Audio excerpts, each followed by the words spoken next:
یک مرتبه رسول اکرم صلی الله علیه و سلم دراز کشیده بودند. جذباتی شده فوراً از جایش برخاست و نشست و فرمود: سه گروه آدمان بسیار بدبخت هستند. ثلاث لا يكلمهم الله يوم القيامة ولا ينظر إليهم ولا يزكيهم ولهم عذاب أليم. روز قیامت الله طرف سه گروه آدمان اصلا نگاه نمی کند و گناهان آنها را نمی بخشد و برای آنها عذاب دردناک است. سه مرتبه این جمله ها را تکرار کردند.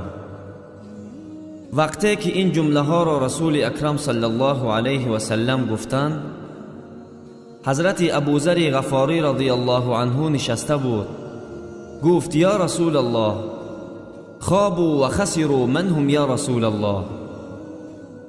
این سه گروه آدمان تباه و برباد شدند. اینقدر وعید سخت گفتید برای آنها. یا رسول الله، کی هستند آنها؟ فرمود: المنان، یکم همان شخصی که خوبی میکند اما بعد از آن منت میکند، در هر جا نقل میکند و این شخص خوبی کرده اش را ذلیل میکند در نزد مردم. دوم، المسبل ازاره، شخصی که شلوارش از بجیلک های پاهایش پایان است. سیوم، المنفق سلعته بالحلف الكاذب، شخصی که با قسم دروغ مالهایش را سودا میکند، مثل امروزه تاجرهایی که میگویند: با خدا قسم این مال ترکیه است، با خدا قسم من خودم این مال را با نرخ گران خریداری کرده ام.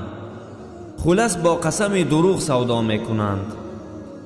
به هر حال پیامبر صلی الله علیه و سلم بسیار وعیدهای خطرناک درباره این سه گروه انسانها گفتند. الله مهربان به ما و شما توفیق دهد که کوشش کنیم در زندگی از این سه گروه نباشیم. برادران عزیز، این نوار را نشر کنید و در ثواب شریک شوید. والسلام علیکم و رحمت الله و برکاته.